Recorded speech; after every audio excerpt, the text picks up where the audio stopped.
can I ask about your romantic life? Yeah, absolutely. So how I have none. Yeah, I was going to ask, how challenging is it or isn't it to connect with someone when you yourself have so many facets to connect to or to connect with? Well, something I had a joke I've tried doing about this, but I think this is more true than it is a good joke. But the analogy I've come to find to be very true is that I feel like if men and women or just human beings are locks and keys in terms of the lock and key thing for men and women works. So, it's a good analogy. Yeah, so let's just say I'm a key and the women are locks, and so and I found that a lot, because you look out in the world, there's so many people that are together. Most people have someone, and also when people lose someone, they can usually quickly find someone else, and so it seems. So it appears. Yeah. And I found that's not the case for me. I found it's really difficult for me to be with someone. I've definitely experienced all sorts of unrequited, like, I love this girl, she does not at all want anything to do with me. And then I've also had plenty of girls that seem very obviously attracted to me. They're like, no, thank you. Yep. So I've had it both ways. It tends to be, I think as a man, it's more common to be infatuated with women that don't like you. I think that's true, but I would also say that I have personally witnessed ladies being very interested in you. Oh, have you? You have those matinee good looks, and you command over a stage, man. Well, I don't know. I don't notice it so much, or maybe I'm just not paying attention. I've seen it. Yeah. Anyway, so I feel that most regular normal people have sort of a basic key and a basic lock, and a lot of people can fit inside of one another in that way. Yep. Where I think I have an extremely strangely shaped key, and I fit in hardly any locks. You're a very unique key. All I'm saying is I have way too huge of a cock to fit in any. All the vaginas are just way too tight to me. No, I'm just kidding. All those metal vaginas, I just can't get it in there. Yeah. So anyway, but I mean this more from a psychological thing. It's like, I understand that as much as whatever you want to call it, uniqueness or creativity or whatever it is, there's something about me that I think on the level of romantic entanglement or a romantic relationship, I'm not for most women. Yeah. And I think it's just going to be hard for me to find that person. And I like what you said about, reading your reality and forming partnerships and friendships along the way, or relationships with people that lead you to your soulmate.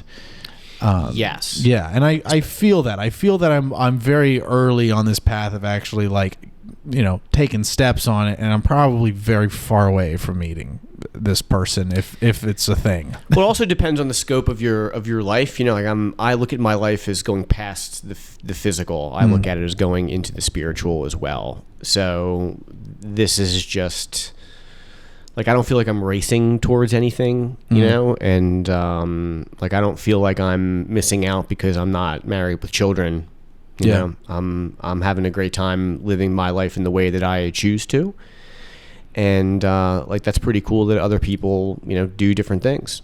I look at, part of the reason why I was not interested in raising children in the realm is because I have a lot of sadness about the way that society is structured, and I have yet to get over it all. I'm in the process of getting over it. Well, that's good. By building something. I'm trying to build something beautiful. I'm trying to trying to build a farm. But I feel like that reality is going to feel a lot more different. But it's also because I'm taking responsibility and putting forth the effort to do the things that I want to do, like in the physical, and that's going to attract people in my new people in my life, and it already has. I've met so many awesome people on my farming journey, Yeah. But I do feel for you and empathize in the sense that hey, we have urges and desires, but at the same time, it's like, you can't just connect with any old person when you view the world with the kind of depth and passion that I feel that people like we do. Yeah. Another thing that came to mind that I think would be interesting to share with you is, so I personally don't, not that I don't believe in soulmates or that I don't think it's a thing. It's that I don't think I see the romantic field in that. That's not the lens I see it through. And I think what I've come to see it as is it goes back to, I'm sure you've heard me say a number of times in the podcast, seeing the world as a story. So to me, I think that a proper romantic bond, when it's working, it's two people sharing a story. Like you're gone from individually creating the story as a single person to you found someone that likes your story, or you like their story, or you have similar enough stories that are able to coincide with one another, and then you can start co-creating the story together. But I mean, even in a more like direct sense, it really is this story of like, of course, there's neurochemical measurable things about, do you love this person? Is there oxytocin in your brain around them, and how much? But yeah. I think, the oxytocin, like mental illness, is more an effect of the actual cause, which is the story that I love this person. I'm in love with them. That's why there's oxytocin when I'm around them, because in my world, the character that they are in my story, I love this character. I want to be around them more. I want, every time I see their face or hear their name, oxytocin in the brain, because that excites me in my story too. If that can make my story right now, this person that's just a friend or someone I know that comes into this shop or whatever that I see once every few months or whatever, for some reason I'm in love with them. I don't know. I can't imagine something like that ever happening. Yeah, me neither. But if it did happen, I definitely wouldn't make a whole album about it. That's for sure. Of course not. So anyway, yeah, and so I think, and I also saw it this way too, like this kind of differences between typical men and women is it's why it's this usual societal construct of the man leads. I think it's usually the man that has this story of like, I love this woman, so I'm going to like the whole courting and seduction process is more like getting the woman to see the beauty of the story you would have together. Okay. You're presenting a story to her. Yeah, I think you're right. That's what and women are very, men are more physically obsessed, right? And I think they see the physical element of a beautiful woman, and that makes the story start to come up for them. And then they have to play the psychological game of seductively or in a very suave way, presenting little pieces of the story and digestible. And I don't think I do the digestible thing right. Like I think I'm way too much, way too soon, and I think that's part of my weird shaped key. Because there's I'm similar in that sense. There's part of me that knows like if you just dialed it back or whatever, you could probably do well. But to me, that feels manipulative. To me, it feels like I'm going to be something I'm not. Why wouldn't you be your total self all the time? Right. I'm going to be something I'm not in order to trick this person into thinking. But to me, I think that's the game you play if all you want to do is just have sex with the person. Correct. But like, if you're on this path to try to present someone with who you truly are and what the way you think and what your personality really is, that's why it's like, yeah, go ahead and make a move and send this person a whole song you made about them, even though you've never hung out before, because it's a fucking crazy thing to do. But it's very me. And if she responds to it and she likes that, then that's a really good sign that she's already this early on accepting me for this fucking wild thing that I am. And I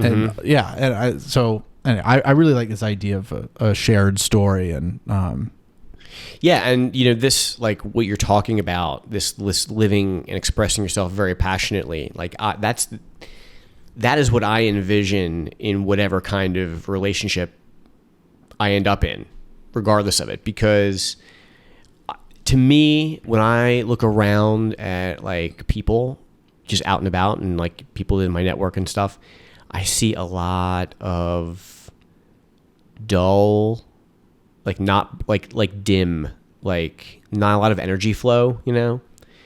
Older people, they stay in these relationships that they're not totally comfortable with, and it wears them down. And, you know, like I came from a culture, I'm from the Northeast. I came from a culture where it's like very regular behavior for like men to talk shit on their wives. And I would just say that that's really just horrible behavior. Like I want to be totally into my partner. Yeah, it's a very sad thing to observe that like most relationships aren't good. And that they're, but because that's our models. Like we learn from this. Yes. You know? But it is very rare to find those two, like a couple that's like, oh no, these people are in love, and you feel it, and like you want them to be together. You're like, I love being around the two of you because it's really admirable. I like feel the true love the two of you share.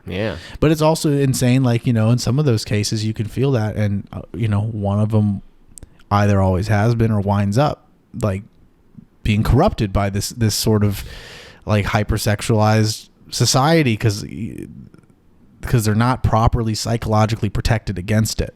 You know what I mean? Well, like, I do. Saying, and I think even when people are truly soulmates and in love, this insidious devil-like abstract entity that is our hypersexualized society. You know, you show the committed husband who's really in love. You show him enough Instagram fat asses, you know, he'll start to get one too many boners. Were you gonna say fat dicks? I think you started. You show those married men all those fat dicks on Instagram. Yeah, that's what it was. No. I was about to say something else, but Now you love a good fat booty. I know you do. Not me, heavens no. I hate them. You haven't written many songs about them or anything, Michael. My songs are satire. There's nothing true from the heart about them. So you were saying, yes, Instagram corrupts us, right? Well, it's not just Instagram, but I'm just saying that's a microcosm of this larger thing where it's, you know. Well, what if there's a reality where you don't even feel that desire? See, this is where I want to. This is what I mean. That's why I want to explore. Yeah, well, I think that this is what you're pointing to when you say moving through the emotional journey that is necessary, and what I say about psychological preparation. You know, it's like if you've done that kind of work, you're not so susceptible to the corruption. Where like you could be some bumbling idiot who actually does happen to stumble into your soulmate and you end up in there. But if you haven't done the individual work, the two of you, either one of you are prone to that thing falling apart because you can easily be corrupted by the world around you. I think it's very possible, and I think oftentimes likely, that people do meet their soulmates early in their lives, and even sometimes maybe even be in relationships with them, and then part ways, and then they don't come back together until the next life.